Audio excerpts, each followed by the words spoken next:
All right, welcome guys to this edition of the Master Implementer interview series. Right, so today, right, we have a very exciting guest, right? Somebody I've been learning from and speaking with for a long time, right? His story is going to be very interesting for many of you, right? And his name is Darius Tan. So Darius, thanks for coming on to this interview, bro. Thanks for inviting me and having the opportunity to speak to your people as well. Yeah, great. So before we get started, right, Darius, you want to share just a quick story about yourself and how do you get to where you are today? It's interesting because it's not going to be a quick story. That's the first Yes. one. It's going to be a long story. But I'll make it summarized. Okay. So how I started off was when I was at the age of 13, right? I was pretty a screwed up kid, right? Like really screwed up. Like basically I was getting bullied by people, but then I became the bully. And then I rebelled against my teachers. And then I got into the principal's office for cheating as well by the age as well. So I've been into the principal office like multiple times. So I wasn't exactly the best kid, right, from this story itself, unless you're thinking that's good, then okay. Hopefully now if your kids are like that, honestly. I hope my kid isn't like that as well in the future. But because of that, I had a lot of like difficulties and problems with, and it's more of I didn't really know what I wanted to do in my life. I felt like, well, I just go to school every day because I just go to school because my parents asked me to go, right? And so it came to the point where my parents decided to send me to this youth motivational camp. I think some of y'all will know Adam Khoo, right? So when I went to this motivational camp, that was when my life actually made a shift. It wasn't like 180 degrees. Like one day I'm like, oh yeah, like bully people, and then the next day like, oh yeah, life is optimistic, positive. We should give love to everyone. No, it's not. It was just a small 1 degree shift. Right? Just a small 1 degree shift in the graph that made an exponential effect in the long run. So because of that, I started to find out more about why I want to do certain things and what I want to do in the future. But of course, being a 13-year-old kid, probably you won't be able to find a purpose that quick, right? But purpose was developed over the years. So I actually went to volunteer and I helped them out with their programs and things like that. And so during that time also, I got exposed to the coaching scene a lot more. I wasn't exactly coaching kids my age. I was coaching kids like younger than me. And then as I grew older and older, I rise up the ranks. And then instead of just coaching, I was leading their camps of hundreds of people. I flew around Southeast Asia with them as well to lead camps of hundreds of people as well. And actually more of coaching in these camps as well.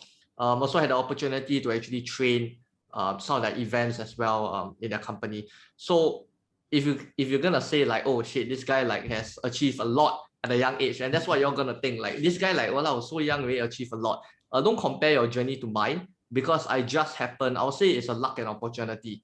I just happened to stumble upon this opportunity at a very, very young age. So I got very, very exposed to the coaching scenes. I was basically closing calls. You all talk about closing calls of 3K, 4K packages, high ticket, right? I was closing calls at like 16 years old or 15 years old. I think 16 years old if I can remember. So I started off really very early. That's why I kind of got a head start among the rest. Now, how I actually got to where I was doing was because when I left this company, right, I wanted to make a name for myself, because I was like, yeah, you know what? Like this 18, 19-year-old kid, super hungry. And I was like, you know what? I want to make a name for myself. And then I decided, you know what? Because I've already done a lot of this work before, a lot of my students love me and everything, it's probably going to be very easy to get a client, right? And then bam, smack in the face, right? 0 clients. Okay, the first month 0 clients, second month 0 clients, third month 0 clients. So I thought, you know, I could switch it up. Okay, instead of just at that point of time, I didn't really know what I was doing. Okay, I was just going to people randomly, network. You know, they always say, oh, network is key. So I went to events. Talked to some people, and like, okay, yeah, let's wait. And then the phone. I just waited for like a message on the phone, but nothing came in. So I continued waiting. And I thought at the third month, like, okay, you know what? I got to do something different. And I started emailing. I started cold calling as well, because I thought like, okay, you know what? Just gotta hustle. Like Gary Vee at that point of time was quite a huge inspiration. So like, hey, just hustle, just keep going. And like, okay, let's go. And then I call, email, and everything. 4th month, I got 0 clients. 5th month, surprisingly, I still got 0 clients. And 6 months as well, still 0 clients. So all the way, right, this pattern repeated all the way for 12 months straight. For 1 whole year, I didn't get a client at all. And I was getting quite irritated or frustrated, like, in the sense like, hey, wow, why no one want to approach me? And it's because nobody know who is this 19-year-old. First of all, I'm not sure if any company will want to trust a 19-year-old to do training. I think the 19-year-old must generate like millions of dollars before maybe probably someone will hire that guy, right? So what I did was back then I was training in terms of study solutions and things like that. So I wanted to really make a name for myself. So I thought like, you know what? Since no one really know who I was, right? Why not I make a name for myself? And that was when I started going onto Twitter, and just started tweeting. Back then, Jerry V was also talking about something like, oh, you gotta go into Twitter. I mean, now the truth is, US still uses Twitter a lot. It's just that Asia don't really use Twitter. It's just maybe for the K-pop fans, for those listening. Yeah. So yeah, it's crazy the number of K-pop fans. So I went onto Twitter, and that was how the whole thing got started. I literally just started tweeting and tweeting and tweeting. And back then I was enlisting into the army. If I know, I was already in the army. So I was already in the army. So while I was in the army, right, I just decided, you know what? Because army is like 6 a.m. to 6 p.m. Right, and then you kind of have like those free time. So doing from like 8 a.m. 8 p.m. 8 p.m. to like 10 p.m. or 11 p.m. they'll like lights out, right? I just decided to start tweeting.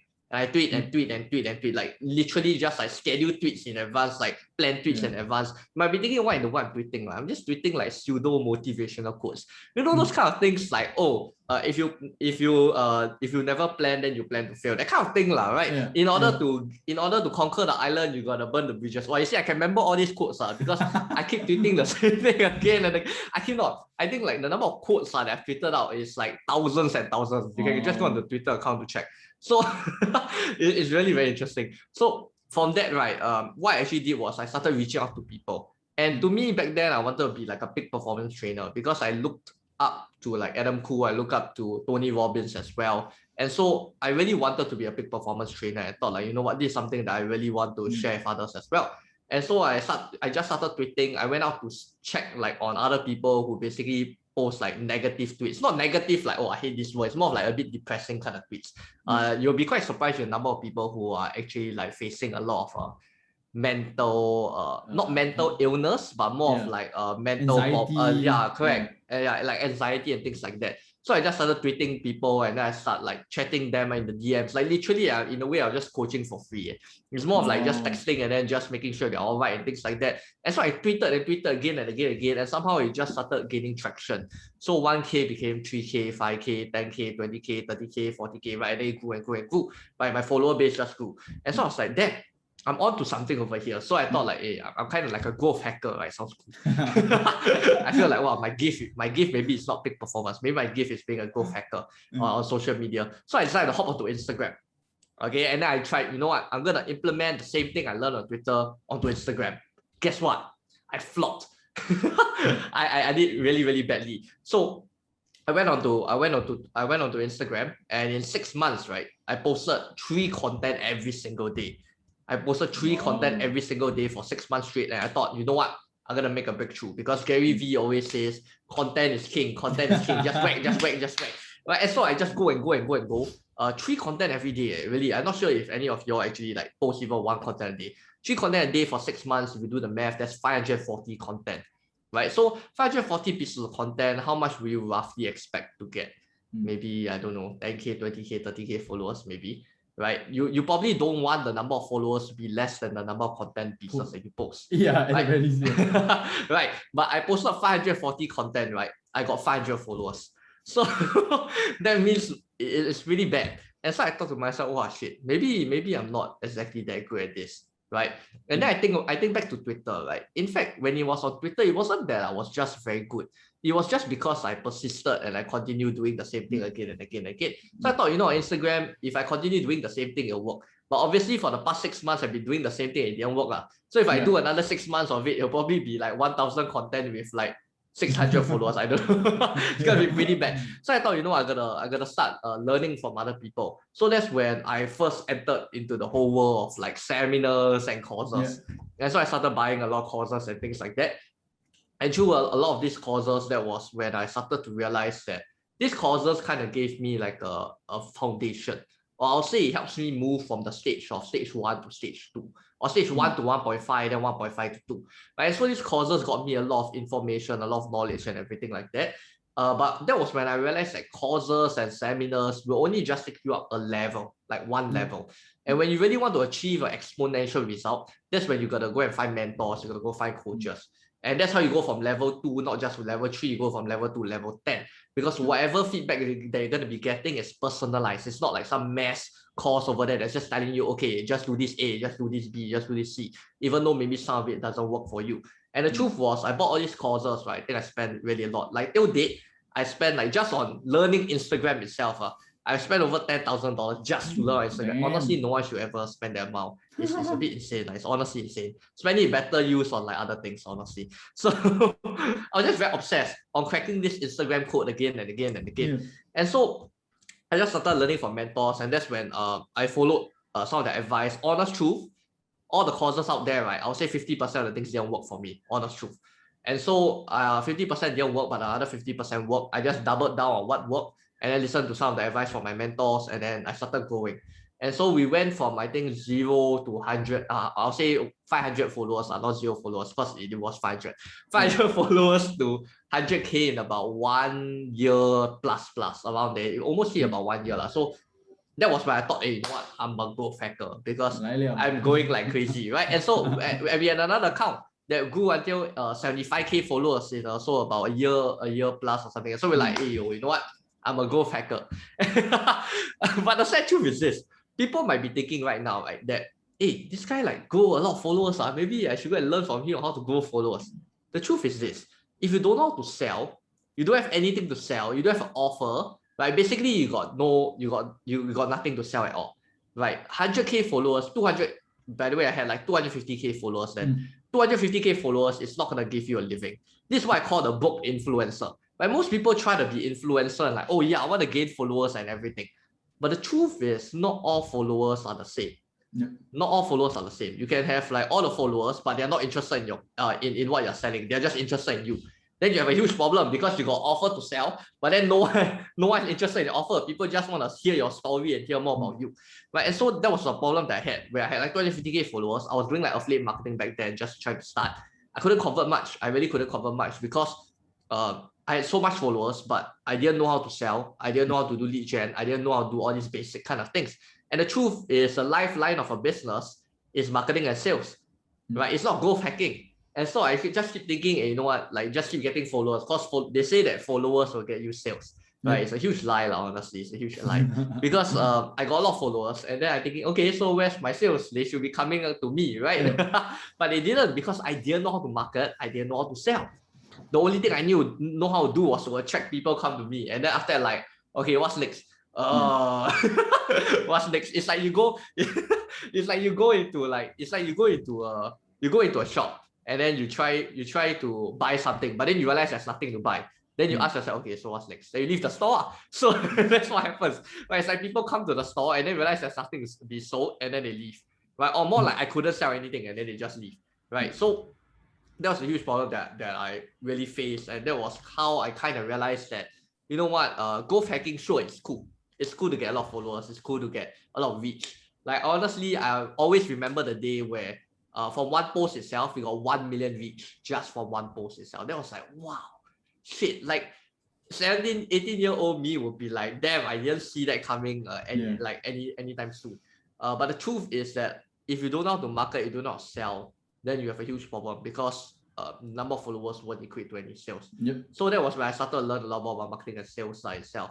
And that was when I realized that I kind of developed this whole zone of just attracting and converting clients without spending on ads at all. Because I grew from 0 to 100K followers. Same for Twitter as well. All these followers I've gotten, literally I didn't spend any ads on to get them or to even get any of my leads as well.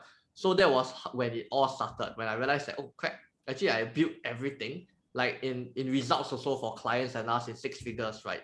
Is that we realized that we didn't spend on ads at all. And that was when I realized, shit, I might be able to make a breakthrough, because all the results that we gotten, it's not through ads, it's not through complicated funnels as well. It's not through like a ton of videos that we're doing. It's not through a ton of content as well, right? But it's through a very systematic way that we use to really attract and really convert these clients without ads. So yeah, that's a really long story of how I got started and where I'm at. Yeah, there's a great story, man. So like a lot of things you want to touch on, right? I don't know if there's time. We might even do a part 2 from what I'm hearing, because I think there's a lot of things to go deep into, right? So can you just share very quickly, right? So why, like in the past, right, when you went to Adam Khoo, you're volunteering and stuff, right? What made you want to be an entrepreneur at the age of like 13, 14, right? At the point of time, like, what drove you? Right? I think that's a very good question. Sorry, that's a very, very good question. truth to be told, right, when I was 13, I'm not sure if, to whoever listening to this, I'm not sure if 13 years old you decide to be an entrepreneur, but 13 years old, I was telling myself, I will work my life for Adam Khoo. I will stay here and become a trainer like forever, right? And and so at 13 years old, I didn't have a thought of like being an entrepreneur. I just knew I wanted to speak. I knew my gift, right, was the gift of the gap. Right. The truth was, the reason why I rebelled against my teacher was because I couldn't stop talking. The reason why I got caught for cheating also was I couldn't stop talking. I kid you not. Every problem that has led to my life was due to talking. I just kept talking again and again and again and again. There was sometimes that in class, the teacher was like so fed up with me. Apparently, she told my parents lah, and then I didn't realize like a few years ago that she told my parents. She told my parents like, oh, hey, since you like to talk so much, you come out and teach lah. So I actually taught the class for like I think 5-10 minutes. I just went up there and then I speak. I didn't even know what I was speaking, but I just find it quite fun to do, even though I probably spouted nonsense now, honest. So that was when I realized like, okay, I got the gift of the gap. And this is really one thing for everyone listening. It's a very important point. Understand what's your zone of genius. And that's something that I always do with my clients as well. Understand what's your zone of genius. In fact, I go through the GKI model. Okay, the GKI model, right, is understanding your zone of genius, your zone of excellence, what you competent in and what you incompetent in. So at the age of 13, right, I kind of knew what I was incompetent in. I was very bad at math. So I knew I couldn't be an accountant. So incompetency are things that you don't really want to touch because you know that you're not good at it. Not because like oh, you have a fixed mindset and you never want to be good at it. It's more like those are kind of your weaknesses. You don't really want to touch them too much. Sure, it's good to improve on your weaknesses, but you don't want to spend like 80%, 90% of the time with that. Right? So first of all is identifying what you're incompetent at. Then second is identifying what are you competent at. Now, competent are skills that basically you are able to catch on. You are able to catch on.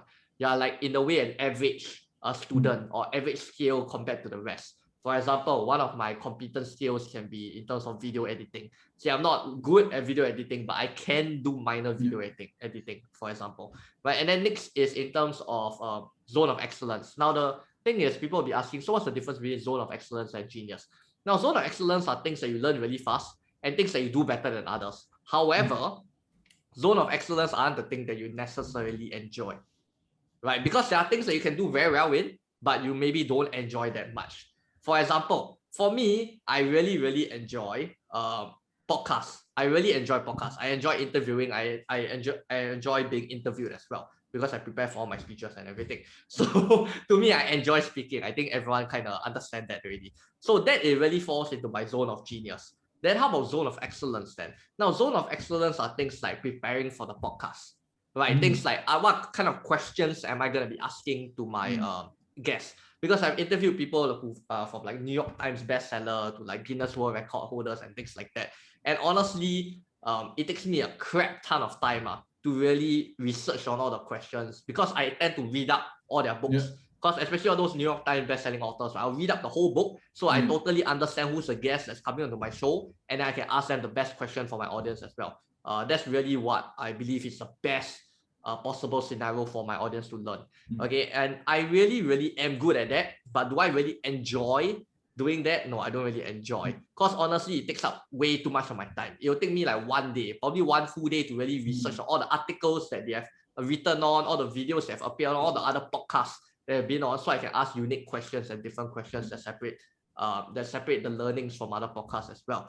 So really understanding my GKI, right? I mean, back then at 13 years old, I didn't say GKI, of course. Back then, I just knew it was strength and weaknesses, like, yeah. And so I realized that, my zone of genius is speaking. I thought, I'm just gonna continue this. And so I really hustle, I really just grind and then raise up the ladders. I became one of their youngest, like, assistant program directors as well, which lead the camp, prepare and lead the whole camp of hundreds of kids, along with their parents as well. And that was at the age of 16. Okay, and then as well, I flew overseas with them. But the honest truth was, I didn't really thought of being like an entrepreneur or coming out like to be a trainer, coach, speaker, right? I just came out, and the reason why I came out was because I realized that, Adam Khoo is a really, really great guy. In fact, the company is really, really great as well. It's just that this company itself is just one fish in the whole big pond. Right? There's a lot of other companies. Sure, Adam Khoo might be one of the biggest training companies in Asia. That's a fact, right? But I realized that, I want to experience other experiences rather than just being kept up in this hole. About the whole story about the frog in the well, right? And the only thing they see is just a moon, right? And that's the only thing they see, but you got to hop up in order to understand what truly is the world like. And so to myself, I thought, and that was at the age of 18. I told myself, you know what? I think I've grown a lot here. I think there's a lot for me to grow further, and the next step to grow further is for me to get out of here and to actually experience other things that the world offers. And the only reason why I actually thought of it was when I went for, I can't remember which seminar I went to, but I remember that I went for like a free preview or something. Singapore got a lot of previews, a lot of events, like this, like 3 years back, right? And so there were a lot of seminars going on. I went to see a seminar. I was like, wow, this is very interesting. I like the way they close and everything. And I started getting very fascinated. Like, wow, actually the seminar industry is a lot bigger than just like whatever I did in my previous company. And so I thought to myself, wow, this is very interesting. I really want to go and explore all this kind of other possibilities as well. So if you're asking me, I became an entrepreneur because I read like Rich Dad Poor Dad or something like that, no, it's not. It's really not. It's because from the age of 13, I already knew that I wanted to grow. I wanted to grow again and again and again. So it wasn't because I came out at 18 years old to, I want to be an entrepreneur and get freedom. I came out at 18 years old because I knew I wanted to grow. I know that if I continue sticking in the same company, I knew I'll be sticking to my comfort zone. And if I stay in my comfort zone, that means I'm not growing. If I'm not growing, that means I'm not able to contribute to the best of my abilities. So what's one big driver, right? For me, is really contribution. That's a really, really big driver. And I kind of tell this story, right, which can sound really random, but it means a lot to me, because when at the age of 13 years old, back to 13, I don't know why everything has to do with 13 years old. Somehow, right, I can remember it was just before like my music class. I was just eating my fried rice, chicken chop fried rice, I remember, at Loyang Point. I remember the exact setting, right? This 13-year-old kid wearing glasses, just a very small boy, right? Eating chicken chop and fried rice at this like coffee shop. Not say the nicest coffee shop, it's just quite a bit rundown coffee shop. And so, or more like food court, like got aircon. And so like I was just eating my fried rice, chicken chop, so be happy meal. Right, like what? Just imagine a kid eating that. Right? So I wasn't with my parents, so I'm quite an independent kid actually from young. So at 10 years old, I was just eating that plate, and then this I would say lady or this woman came running in, probably in early 20s or maybe gonna hit 20, and she was crying and crying nonstop again and again and again, and it somehow has to do with something about relationship or something like that. And so she was crying again and again and again to her mom. And the thing was, the mom was the one attending the store. It was landing like a zi cha store. And so in this store itself, she was cooking up fried rice and things like that. And she was basically cooking to earn a living for the family. You can kind of see that. And she was just crying again and again and again. And I can see the amount of pain that was coming through her, because it wasn't those kind of like, you just cry and then you tear, but it was more of like those kind of sobbing cry. You can feel in your heart. Sometimes when you cry, then you feel in the heart that kind of pain, but it feels really that way. And so I look at the mom, and then the mom was also like, I felt like the mom was in pain as well, because the mom is like, well, I want to help out my daughter, but I can't because I'm cooking right now. She was literally cooking, and then for her customers. And so all she could do was she took a box of tissue paper and then passed it to her. And so when I look at that, I was like, that the one of the worst feelings, right, was when I look around, everyone was staring at it, but no one was going there to help or anything. Everyone was just sitting there and they're just looking at this and like some scene. And I can remember I was just sitting there, and then I look at my chicken chop fried rice again. And I look at the girl, right? And then I thought to myself, I gotta go and help her. I gotta go and like maybe just go there and like comfort her. There's another thought pop up, was like, but you're only 13 years old, right? Yeah, much younger than her. You're just a kid, right? Who are you to go up there and to comfort her? What if you go up there and comfort her, right? Then it got even worse.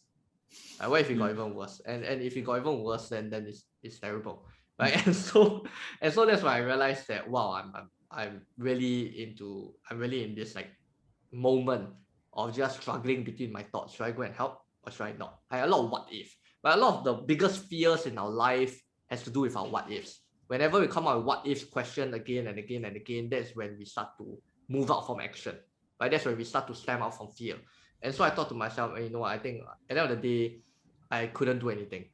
I was in that like helpless scenario. I was thinking to myself, I couldn't do anything. And so I was sitting at the chicken chop fried rice again. Now it has so much significance. because I was now crying. I was now crying into this plate because I felt so helpless. I felt like I could help. At the same time, I felt like I was pulling myself down. It was a huge inner conflict that I know I wanted to help, but then again, I felt like I don't have the capacity to help. That feeling of helplessness. And so I was just crying into this plate of this chicken chop.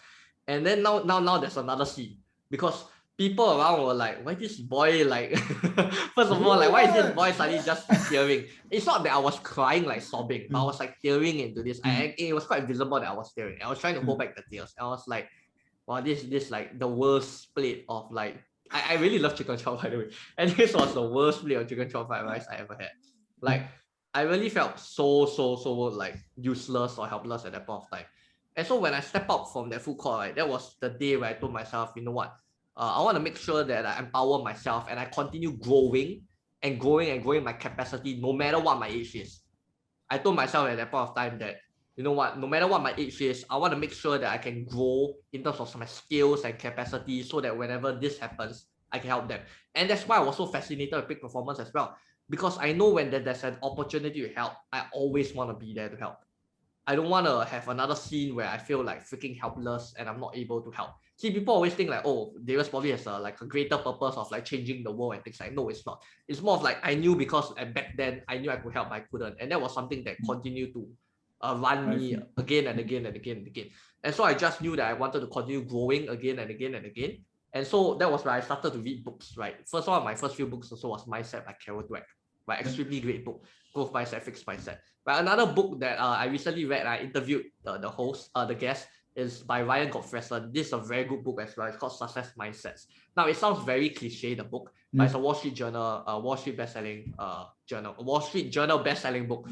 I was thinking mixing it up, right? And he talks about actually 4 more different kind of mindsets. So it's very interesting. But that was when I started to really discover a lot more about mindsets. And I told myself that, you know what, I always want to have a very open and growth mindset. And I told myself that whatever it is, it's not because like, oh, I want to keep changing company because I want to grow.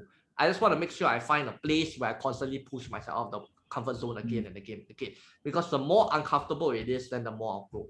So that was exactly why I actually kind of stepped into entrepreneurship, not because I wanted freedom. Sure, maybe a side note was that, okay, I can get freedom. But the main driver was I knew I wanted to grow. And in order to grow, I wanted to do things myself. I wanted to break through. I wanted to do things where like I will be totally uncomfortable with it. And in fact, it's very uncomfortable. Like imagine like putting every single day. I can remember at 8 p.m. to 12 a.m. Back then. I was just creating content again and again and again and again. And then on weekends, I was just doing work. On the weekends, I was just creating content again. I was just doing work again and again and again and again. And so that was the life that I kind of opted in. That was the life that I kind of chose. The life of growth. A life of, in a way, people might say, wow, this guy like suffer a lot or very uncomfortable. But to me, was the suffering had a meaning. The suffering was a lot of growing. And in order for me to grow, I gotta make sure that I'm in a situation that is suffering, like no way. Yeah, initially what as in talked about, right, as in it's about growing, I mean uncomfortable, right? But ultimately it also led to the fact that you also, because of your drive to want to help people, to help more people at the same time as well, right? So I'm going to touch a little bit on this topic because I think a lot of people could benefit from it, right? I mean, for you, right, to make that career transitions, right? And not just career, but for you, it was like, okay, I was doing it as a side thing, right? In the army, I was helping out, doing my Twitter, right? But were there any fears that you faced, right, as you went on to the journey, or is it something that was just being completely overwhelmed by your huge desire to grow and add more value from there? Okay, interesting. Yeah. I think when you talk about fear, right, I'm actually driven by fear a lot. I'm actually driven by fear. It's not very healthy, to be honest. It's actually not very healthy. You talk about fear, right, of like, oh, let's say a fear of inaction, or a fear of, let's say, fear of busy stepping, fear of failure, fear of embarrassment, fear of anxiety and things like that, right? Normal kind of fears that people have, fear of not being enough, all these kind of things, right? And so I really struggled with 2 different kind of things. I struggled with a fear of not being enough, and the second one is not really just a fear of being enough, but it was the fear of not being able to contribute enough. Wow. So interestingly, the reason why I kind of got rid of a lot of the fears, and in fact there were a lot of fears lah. Or in fact, maybe the fear was a lot lesser because I was an 18, 19-year-old kid. Well, let's go all the way. There was nothing for me to lose. To be very honest, to people out there who are like 20-something years old, 30-something years old, you want to make career transition and things like that, understand there are a lot more fears. And all these fears will confirm be very logical-based fears. It will be, at the same time, it will be emotional-based fears as well, because your emotions will amplify whatever logic there fit, is. yeah. So one of the fears probably is like, oh, what if I change job, then I earn less? Or what if I change job, I don't like the job and things like that. So there's a lot of things. But to me at 18, 19 years old, there wasn't really a price to pay. The only price to pay, right, was I'm gonna lose all my free time. Because 18, 19 years old, people were in what? Poly, people maybe going uni. Yeah. What were you doing? Drinking, going to clubs and things like Yeah. that. To me, what was the price of admission I wanted to pay. And the price of admission I wanted to pay was I wanted to pay that freedom for me contributing back to others. I wanted to pay that freedom for me growing. I wanted to pay that time for me learning more marketing skills, learning more sales skills and everything all in that order. And so to me, it was really on the price of admission. Because to me, what was my biggest driver was the fear of not being able to contribute enough. Because I really didn't want to enter into a situation where I felt helpless again. In fact, there were multiple situations where I felt helpless. And that was when I keep telling myself, after that whole helpless situation, was when I told myself, I need to make sure that I'm in a position that I no longer feel helpless. Another story, right, that's pretty close to my heart is the moment when my mom actually contracted cancer. And I can remember that was when I was 16 years old. 16 years old, I was having my O-levels period, right? And I was just going back home, just as I was going back home. And then I received this call from my sister, and then my sister said, hey, can you come back? Are you coming back home? Can you come back home quick? Now I was thinking, okay, this is a bit weird, right? Because if let's say they want to celebrate my birthday, if they want to celebrate my birthday, you'll probably be like, they won't do it like that, right? But it was more of like a concerning kind of voice. I was like, hey, can you come back home quickly? And so I told myself, okay, what's happening? Like, and so I went back home, and then I remembered that like my father was sitting at the table, my sister was sitting at the table, my mom was sitting at the table. I was thinking, well, what's this family cult, right? What's happening? This doesn't usually happen. And so that was when my dad told me what's happening. And so to me it was like, oh, okay, like I mean, to me back then also at 16 years old, I kind of knew like, life is kind of fragile, that people will come and go. But the point of helplessness was really when I can remember this one day, which I don't think I said it on any podcast before, but I'm not sure if my mom and dad will ever watch any of my podcasts as well. So it's very interesting. But I actually, like, when I was like in my room or something, and we were waiting to go to the temple, like just to pray for my mom because she was going through surgery and things like that. I could hear, right, like my dad was like crying in the bathroom. And to like men, usually you don't wanna, especially if you're dad, you don't want to cry in front of kids because like in a way it's a sign of weakness. To me it's not lah. Okay, but to people it might be a sign of weakness, or you don't want to show any vulnerability for your kids as well. But I can remember I can hear my dad crying in the bathroom. And that was when like it really like kind of my heart kind of broke down in the sense that wow, my dad like usually doesn't show much emotions, but he's crying, and I was thinking like, what can I do? And honestly, to me back then again was I couldn't really do much lah. Honest truth, what can I do? I can like take out the cancer cells. No, I can't. And I didn't have the power to do anything. And so once again, I was in a situation where I was kind of helpless. I wanted to help, but I couldn't help. How am I gonna go and help my father, comfort him or something? It's gonna be, I'm not sure, but it's gonna be very awkward. Like during the teenage years, especially, I was thinking, like, how do I go about doing this? How am I gonna face it? I really didn't know. The only thing I knew was to get to like maybe support him in other ways as well, maybe do dishes and things like that. And so to me, there were a lot of scenarios where I kind of felt helpless as well, where I knew like I couldn't do anything. And so the only thing I could do was to count on myself to increase my capacity and growth so that I can be the support for others that others need. And so one of the fears I actually have, like, was being in another situation where I know that I can help, but I don't have the capacity to help. And it's very interesting as well, because people will be thinking, oh wait, but if you know that you can help, you don't need the capacity to help, right? That's what people will probably say, right? If you know that you can help, you don't have the capacity. You don't have the capacity to help, as long as it's all about the intention to help. At the same time, let's say if you need cash, let's say in order for you to go and solve something, you need cash, but you don't have the capacity of the cash, you can't help them. Right? That's the honest truth. Like, okay, maybe you can go and run donations and things like to get cash, but you as a person, you probably can't fork out the amount of cash. Let's say if it's for surgery and things like that. And so to me, that was also another point of like, wow, I really need to, not just in terms of cash, but in terms of skill set as well, so that I can go into a situation and I can perfect in a way, I'm quite a perfectionist. So in a way that I can solve that situation, and so that there won't be any problem. I don't have to go and look for other people. The worst kind of feeling that I want to have, right, was the need for me to go and look for other people. And that was also what impeded me from really opening up to a lot of people, to be very honest. I mean, over the years, I learned that, you know what, it's okay to go and seek help for people. At the same time, it's just that I don't want to enter into a situation where, I have to find people and then I realize no one can help. So I want to make sure that I'm in the best position to always be able to help. And so by doing that, that's the reason why I was so driven to really break through all these fears and to really get past it, because I was driven by a greater fear. Right? They say that you always want to play along with your fear. To me, I think I played along with that fear. I play along with that fear because people say you don't want to go and run away from your fear. I play along the fear that I feared not having enough contribution, because there were times that I can remember I woke up like from a nightmare and then I sweat through my whole body. And then I was thinking, I was like freaking at like 2 a.m. or 3 a.m. and things like that. I was thinking, and I was just thinking like, crap, was I able to help that one person?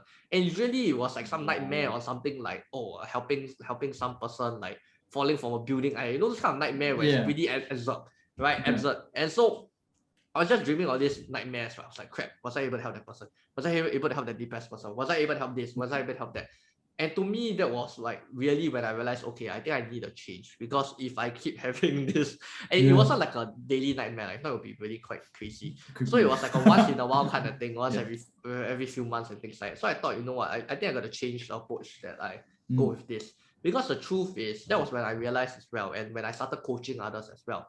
Had a brilliant opportunity to coach a lot of seven-figure entrepreneurs, help them as well, 2 Common Club winners as well. But that was during the time where I kind of realized that, you know what, not everyone can be helped. Not everyone can be helped. The truth is some people can be better helped by God. Some people can be better helped by Mark Teo. Some people can be better helped by some of my mentors and some other people and some other friends that I know. Not everyone can be helped by me. And that was when I thought of that whole concept. Right? Since not everyone can be helped by me, I will do my best to help all these coaches and educators out there in the market to help more people. Because to me, I know I can't help everyone. I know I can't cover how many people are there on Earth now? 6 or 7 billion? 7 billion. Right? I think 7 billion. Yeah. 7 billion people. I know I can't reach the whole surface of the Earth. But I want to do that. I want to have that kind of amplification effect. So I know that if I can't help them, then what I can do is help coaches and educators to amplify their skill. So I'll start to see ripple effects here and there again and again and again. And that's what got me going in that journey. The reason why I love to work educators groom the future generation of leaders, right? Grooming students and kids. And then coaches is more of with adults. In that way, I target both markets. I target the kids, which I love. It's just that, to me, not exactly my best audience.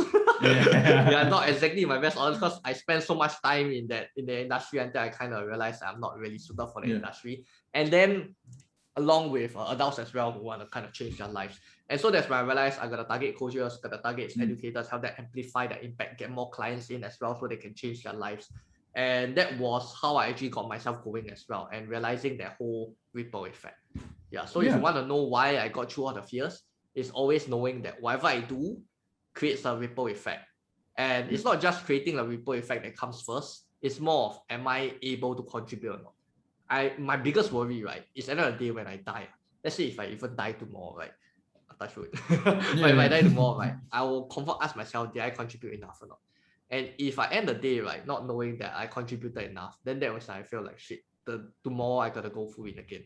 And so that's kind of that fear that got me to eradicate the other fears of I'm not good enough and things like that. So from what I hear, right, it's really about how you frame certain situations in your life, right? And instead of, some people say it's a bit unhealthy, right? But it has driven you to this far where instead of being focused on the usual fears that people have, right? Not good enough, right? Being judged, right? You're like, dude, like I'm using all these stories that are painful, right? In a way to drive me to help more people. And that's my big driving force, right? Even though it's fear. And I think that is something I love. So I'm going to go something a little bit more, along this type of mindset, right? So I'm going to share a little bit about it, right? Which is that obviously now you're 21, right? You have came to I'm sure people have been talking with you and saying like, oh, like Darius, you're damn mature for your age, right? You know so much, you have a lot of wisdom, right? Can you just share a little bit, right? For somebody who is like 21, 22, or even like slightly younger, older, right? Plus minus, right?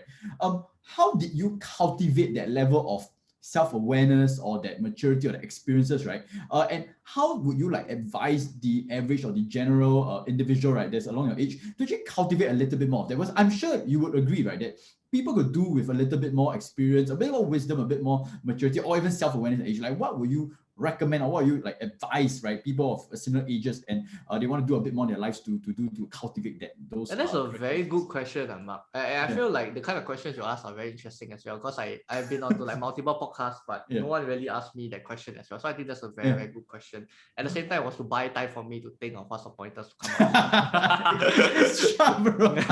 So anyways, okay, I think with regards to self-awareness, I think it's a lot on, I'll attribute it to 3 or 4 points. Okay, the first one is in terms of journaling and reflecting. I think that's something that was so crucial, because the honest truth is, if you reflected and journal every single day for like the past 2-3 years, let's say if you started to journal and reflect age of 21, you have accumulated life experiences of 7 years. Now people might be thinking, oh wait, but why do you journal? I don't need to journal. I can just remember all these experiences. The problem with it, right, is that most of the time we go through life, right, and then go through all these events and experiences, and then we go, oh shit, this is bad, this experience is bad, and then you cry about it, you feel sad about it, then the next day you wake up, then you go on. Right? People always think, oh, this is the worst day of my life. Like, oh, and usually the thought in this mind will always come out, well, I'll never do it again. Well, I'll make sure that I won't do this again, right? Maybe you go and drink too much. Maybe you had explosive diarrhea, I don't know, right? so people have that. People have like, oh, I'll never eat this, I'll never do this, or whatever it is, right? And so people only remember through like this kind of experiences and events. But the thing is, people don't actually internalize it. People don't internalize like what were the lessons learned. They only just internalize what caused them immense amount of pain. And so when they connect the pain to the event, for example, they connect that, oh, okay, if I drink, right, I will vomit, and that's why I'll never ever drink again. Now, I mean, okay, drinking is not exactly the healthiest thing to do also, that's true.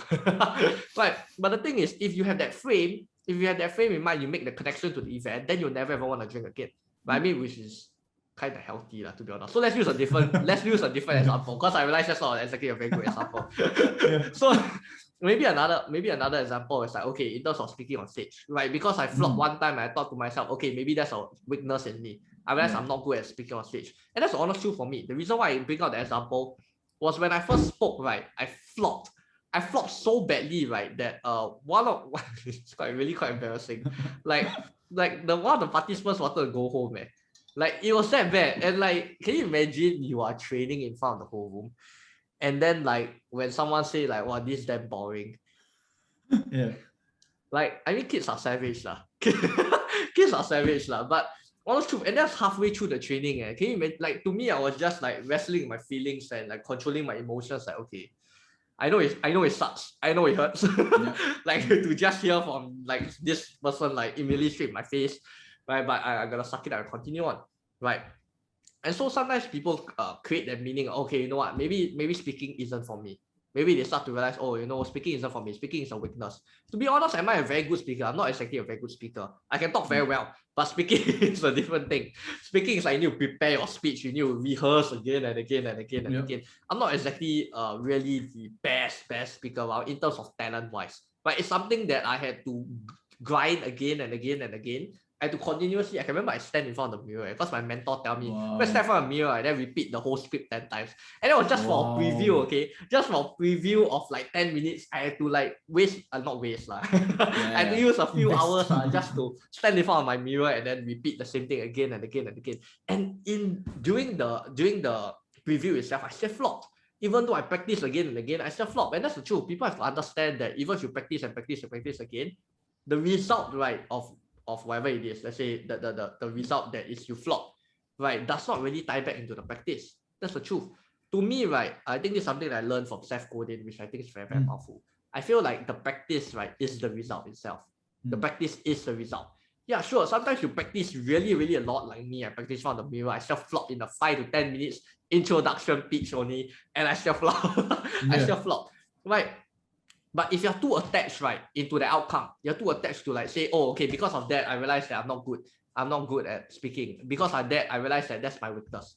But if I'm attached to that, then forever I'm not gonna go and speak. I'll just avoid from that, because why? Immediately my G card, I put that as incompetent or only at competent level. Maybe I don't touch it. Right? And so that's a very dangerous position to be in. But if you actually reflect, where if you actually journal down and ask yourself, okay, you start asking yourself why. And one of the easiest questions is really to ask you why. And not why of like, hey, why did I do so badly? No.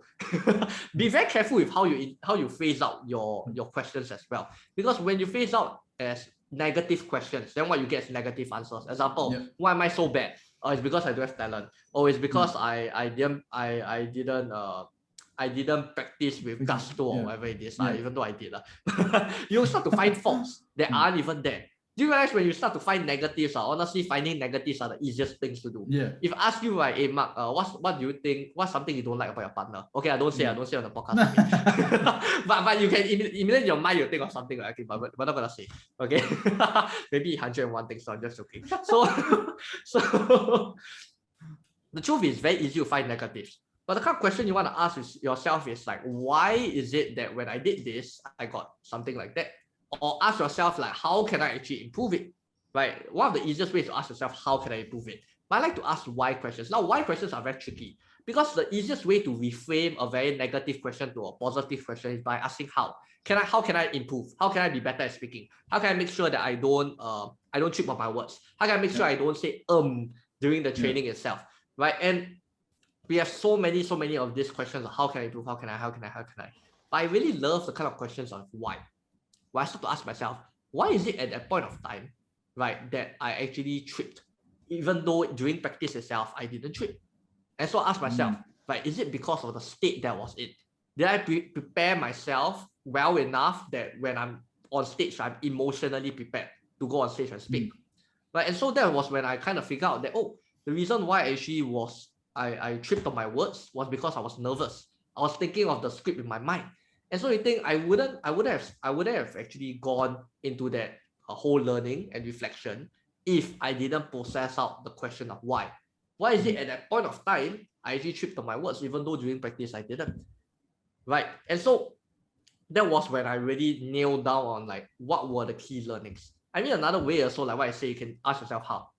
How can I improve in terms of what? How can I improve? How can I improve? But when you start asking why, you must always zone in terms of why is it of the behavior rather than why is it of the identity. I give you an example, like why is it that I suck? See, when you say why is it that I suck, then immediately it's your identity. You're blaming your identity. All you want to focus on is the behavior. But I repeat the question again. Why is it that during that time when I was training, I actually tripped on these words? Why is it that my speech patterns got tripped when I was training, but when I was practicing in front of the mirror, it didn't trip? See, now I'm focusing on the behavior. So also very important to understand, focus on the behavior rather than the identity of yourself. Why am I so lazy? If you ask yourself, why am I so lazy? That's the worst kind of questions you can ask yourself. You're going to name 101 reasons why you're lazy, right? So be very careful with the kind of questions that you ask yourself. So first thing I already said is journaling and reflecting. And I do this on an everyday basis. I think you know Brandon Burchard. I know Brandon Burchard. And we use his high performance planner. I think it's a really, really good planner. At the same time, it's very intense as well. Not say the best well-suited planner, but I would say it's very effective in helping you in terms of journaling the kind of thoughts you have. And so journaling is a very good thing. If you want to ask me what are my favorite questions, I feel like one of my favorite questions of the day is asking yourself, if one word could kind of describe you if one word could describe who you are as a person today, what would it be? I feel like because when I ask myself, what is that person that I have to be to show up today, that kind of sets my intention for the whole day. I know exactly what I'm going to go with. Right? But in terms of reflecting over your mistakes and things like that, some very, very simple kind of reflections are things like, what's one thing I learned more about myself today? What's something I realized about myself today? Right? What's something that could have made today even better? Right? These are very common kind of questions. And to be honest, when it comes to journaling, don't make it complicated. Really don't make it complicated. That's why I'll say that, people who keep diaries are cool, man. People who keep diaries are cool because they're actually reflecting. They might not think that they're reflecting, but they're actually reflecting on how the day go. Right? And when they're internalizing whatever lessons or mistakes that they actually made as well. And so going on to the second one. The second one is, I'll say go and find mentors. Go and find mentors that have already been there and already done what you want to do. Because to me, at the age of 13, I had mentors that were twice my age. So the reason why I had that so much of like what people say wisdom or like sage-like mentality, although I feel like I sound very old when people say that, but the honest truth is because I was hanging out with people a lot older than me. Like even until now, I'm still hanging out with people older than me. I mean, sure, there are people younger than me, right? Because I like to learn from people younger than me as well. But I learned a very lot from people older than me. small percentage of people that younger Yeah, than you that correct. you are Very learning. small percentage. And in fact, I can remember I actually wrote my own book that became like an Amazon best-selling book. And so I can remember that there was this one section about one section of chapter about networking, if I can remember correctly. By the way, don't buy the book. Very interesting, right? Someone come to the show, ask you don't buy the book. Because I'm honestly not very proud of the book. I feel there's a lot of things that could have been better. But one part of the book, I was saying that in terms of my network, right, I do 40, 40, 20. It's a very interesting principle I came out with. So 40, 40, 20%. I always spend 40% of my time with people that were above me, people who are smarter than me, people who I want to learn from. I spend 40% of time with people who are kind of on the same level as me, but different expertise. And I spend 20% of my time with people who not say are lower and or stupid. It's not. It's just that they are younger than me, or maybe not younger, can be someone older as well, but someone that has less experience so that I can groom them as well. And so I kind of follow this 40, 40, 20 in my life. Not exactly so accurate okay. Don't come up to me, hey, why your life not 40, 40, 20? Just an allocation. Because if you spend too much time, let's say, right, on people that are only at your level, then you'll forever just be at your level. The fastest way I feel to really level up is to be with others that are higher level than you.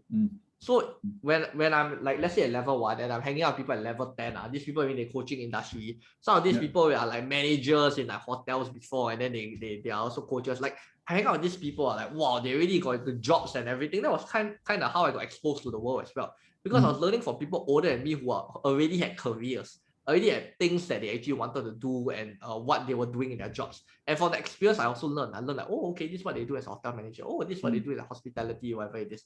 Right. And so to me, it was a lot about learning experiences for people that were much greater than me. And so I had quite a few different mentors along my way. And obviously, my mentors changed over the years. Because as I grow older and as I gain more experience, that's when I realized that, okay, I gotta not say, oh, my mentor is not good enough for me. It's not. It's more like I need to find someone who is a better suit for me. Because as you grow older, as you really gain a lot of experience, you realize that your needs change. Your needs change, your wants change. And once those change, you realize you need someone else to guide you. And so understand that it is like a constant process of finding the right mentor. And once you find the right mentor, that's when you stay true with them like for a really, really long time. And so when I was younger, obviously I stayed through the same mentor again for a very long time. And then at the age of 19 or 20, I got another mentor. And then I'm probably going to be staying with him for a pretty long time as well. So understand that it's not so much about, oh, go and change your mentors. No, don't have to. Don't have to go and change your mentors every year, go and change your mentors. Because my worry is if you go and change your mentors every single year, then it becomes very confusing for you also. Because 1 year you go A, the next year you go B, you go C, right? So get very centered and align on what exactly are you going for. What is the vision that you want to go for, right? There was one part of time that I was actually searching for a lot of different kind of mentors. Why? Because I wasn't clear of what I really wanted. I wasn't really clear of what I wanted. So I was very easily persuaded by what other people say. They tell me, oh, go and create this subscription program. Oh, go and teach Instagram. Oh, go and teach Twitter, right? So I had different kind of opinions coming in. I was like, oh shit, like I'm not sure where to go. So I was very unclear. And the worst thing you want to do is to search for a mentor because you are unstable. Do not search for a mentor because you're unstable.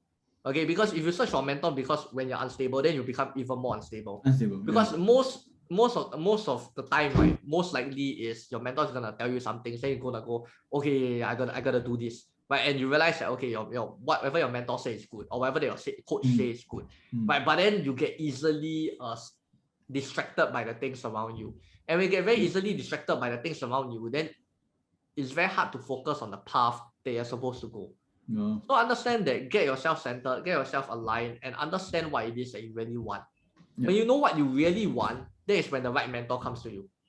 Really. So know what you really want, then go for it. Because when I found my current mentor, right, I was just searching up. Like I was just saying, okay, who's someone that's very strategic? Who's someone that's really, really great at NLP? Who's someone who is really, really knowledgeable and like has grown companies mastery, like 8 figures and more. Yeah, mastery. That's another word as well. And so I was hitting criteria. So one thing about finding mentors, right? Write down a checklist. I kid you not. Write down a checklist. Write down a checklist of what do I want from the mentor. Now, I'm saying this as not like, oh, be selfish and go and just take from the mentor, because I do contribute back to my mentor. I do tell him like, hey, these are what's working for me in terms of marketing and things like that, so that he can use as well. Right? But be very, very mindful of what you actually want from the relationship. Because if you don't know what you want from the relationship, it's the same thing for any relationship, to be honest. You go into into a partner relationship, the same thing. You don't know what you want from it, you get any Tom, Dick, and Harry. Right? Maybe if you're a guy, you actually want to look for a girl, but because you're not explicit enough, you get a guy. Right? So you really gotta be very explicit and be very, very clear of what you want to look for. Because when you are very clear on what you want to look for, you know who is the right one. Then you won't be wasting time or like spending time. Okay, you won't be spending time with the wrong people. Because maybe some mentors are really great, but like what I say, not everyone can be helped. Right? Not everyone can help you as well. But not everyone can help you. Only certain people are best suited to help you. Right? Some people only can take you from level 1 to level 2, but some people can take you from level 1 to level 10. So you gotta identify who are those people that actually help you to take from level 1 to level 10. For me, because I'm a very strategic person, I always think in terms of like strategies and things like that. So I always want to find someone who is extremely strategic as well. So I can level up in terms of that skill as well. So I decided to find my current mentor. Anyway, his name is Stuart Tan, if you're wondering of. So one reason is also to really know what you are seeking for. And when you know what is the skill you want to master, or you want to know the few skills you want to master, that's when you know who to look out for. Okay. If you are also thinking that, okay, how about what if I got problems? Okay, when I talk about unstable, it's not because you got no problems. Okay, everyone has problems. When I say unstable, I mean you're uncertain. That you go into a relationship being uncertain. Oh, is this the right one? Do I really know what I want? No, don't go in uncertain. Right. So another one is also, if you got problems, then this should be in your criteria as well. Maybe your problems is like, okay, I want to get clear on what's the life direction I want to go to. I want to get clear on what's my career direction I want to go to. But then these are things that you can ask your mentor as well. So just understand that really get a mentor as well. That's another thing that really helped me in my journey. And to those asking that might ask, right? Maybe the next question and Mark will ask, I'm really just preempting ahead, will be, hey, how do I go and find a mentor or something like that? See, that's part 2, but yes, I think that's a good question as well, man. Yeah, okay, man. It's really 4 o'clock, right? Shit. I don't know if you're gonna edit out this part or whatever it is. I don't know if you want to wrap up or what's I actually unedit, right? So I think what's gonna happen, because I really think there's so much good stuff, right, bro? Right, what we're gonna do is we're gonna have another part 2, because there's so much more stuff I think that I'll tell you to share. I want to talk about like marketing. Yes. So I think that's the first part. But before that, anything to wrap up what you just shared, right? As we end off this part 1 of the interview of like finding mentors, and I think also talk about introspection. Anything to wrap this part with before we go on to part 2 in another interview series? Okay, I think in conclusion, right, let me repeat some of the pointers that I really like to nail down on. See, if I were to really map out this whole thing in the big picture for you guys to understand, right, first of all is understanding what's your G-Kai. But the thing is, you can only understand your G-Kai when you start to journal and reflect every single day. Because if you don't journal, you don't reflect every day, then it's very hard for you to know what's your strength, what's your weakness. You only know it when you experience a shit ton of pain. When you go, oh crap, I make a very bad mistake, then you start associating. That's the worst thing you can do, because you start associating it to being your incompetency when it's not. Maybe it's just that, that day you were feeling in a bad mood. Because you were feeling in a bad mood, that's why your results were also bad. Right? So don't associate the events to you being bad at something. Okay? So G-Kai can only be developed from internalizing through journaling and reflecting every single day. And then also next thing is also go and find mentors, that people that you can actually go and learn from as well. And that can help you develop your G-Kai as well. Because once you know what's your zone of genius, maybe there are some things that you're competent at, but you really love it. See, competency is just competency. It's something that you can love. It's something that you can don't like as well. But let's say there are things that you like about it, but you really want to hone this skill and make it into like a zone of genius. Go and find people that can teach you that as well. Because to me, the only reason why I got here was because I had a mentors. Honest truth. Sure, luck and opportunity of finding the right place. But the truth was, there were a lot of other kids or teenagers like me that were also there helping out as well. There were like dozens of them, like 50 around there. And honest truth is, like, did all of them, not saying that they're bad or anything, did all of them like go up and then become entrepreneur or whatever it is? No. I mean, they also had their own path. They decide to just go back to being a teenager and go into poly. Not shaming them or anything. Not saying they're not good or bad. It's just their life lah. This is my life that I want to live. And so the reason why I say that is very simple. Because the only reason why I got to where I am is because I continuously seek for mentors and I continuously seek discomfort. But the truth is, that is really whether you want to have a life of discomfort or not. I always tell my clients this. my clients always tell me I'm damn insane, I'm very intense, and I'm very crazy because I'm constantly challenging them. I think Mark also knows because I constantly challenge my clients again and again and again. Like I challenge every single time they hop on the call. And so to some people, it's like, oh, you know what, I can't really deal with that much challenges, which is fine. It's totally fine. Then maybe you're not the right fit for me, right? And also, but some people, maybe they challenge like, okay, they're up for that challenge. And therefore the challenge, then that's good. So you have to understand what's the level of suffering you want to have in your life. Honest truth. What's the level of suffering you want to have in life? Because to me, everyone has a threshold for suffering. See, then why I go into a whole different topic, right? It's a very interesting thing. Everyone has a threshold for suffering. Because once you hit a threshold, right, then you go, oh, you know what, I'm not gonna pass that stage. And it's fine. It's totally fine. Don't go and look at David Goggins, and then like, wow, fuck, I really want to be at that David Goggins level. No, you don't have to. You don't have to hit until that level of like suffering. Would I hit that level of David Goggins? I don't think I will, because I think our meaning of suffering is different as well. Right. So understand that. Don't go and look at celebrities or thought leaders and then start fantasizing like, wow, I want to be like them. Wow, they're awesome. Like the level of suffering. Sure, they're like, in a way, it encourages you to go and increase your level of suffering, but you don't want to hit to a point where it becomes not you.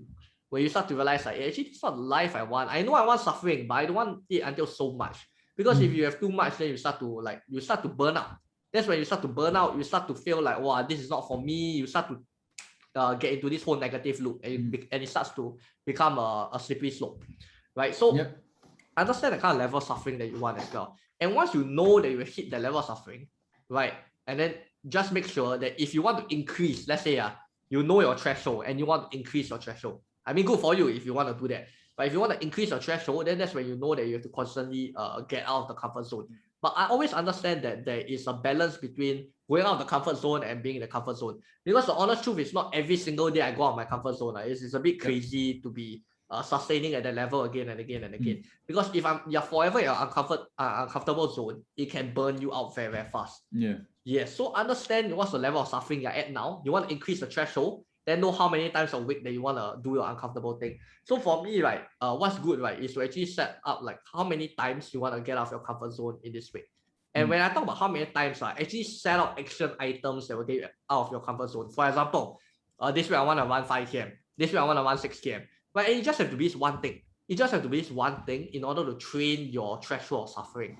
And in a way, another nicer way to say is greed lah. That's the honest truth. And if you go and read Greed by Angela Duckworth, that's a very, very good book as well. But I think she talks in a way a quite similar concept to what I'm talking about now. But in order to increase your greed level, you're gonna constantly experience what is uncomfortable as well. But understand what's the threshold you are at currently. Slowly increase that threshold. Let's say right now you're doing 5 uncomfortable things. It was good for you. Then maybe get up to 6. And maybe at 6 you realize that, you know, that's where I want to be at life. Go ahead. Right. But let's say now you're not even at 1 or 2 things that you're doing uncomfortably this week. Right. Then maybe you can start off by 1. Let's say if you want to. If you don't want to, it's also fine. It's totally fine. Like what I say, everyone has their own level of suffering that they want to take in life. To me, the level of suffering is just on the path of mastery. You want to be really, really good at something. You want to be the best in the industry. You want to attract people to you. You want to be really, really good and people recognize who you are, and you being the top talent. You're gonna put in some level of suffering, definitely. So I hope that wraps that up. That's a great wrap up. I think we can also talk about suffering, right? It's another big topic, right? But I think one thing I love, right, is that it's not about. I think you were very aware of the fact that not everybody wants to go to your path, but about doing what works for you, right? So thanks for sharing that, Darius. So with that, right, guys, we actually end part 1, right, of our interview series. There's so much stuff, right? There's so much more that I wanted to ask him, right, which was about his. For those who don't know, right, Darius was talking a lot about mindset today, right? But he's actually a marketing and business genius as well, right? He's extremely strategic, extremely effective in what he does. He coaches, like I said, 7-digit, 6-digit business owners, right? 2 Club Award winners, right? So that's something I'm going to talk about for part 2, right? But with that, we hope you enjoyed part 1 of the interview series. Watch out for part 2 as you come on, right? And we'll see you for the next round of it. Thanks, Darius, and thanks everybody for watching.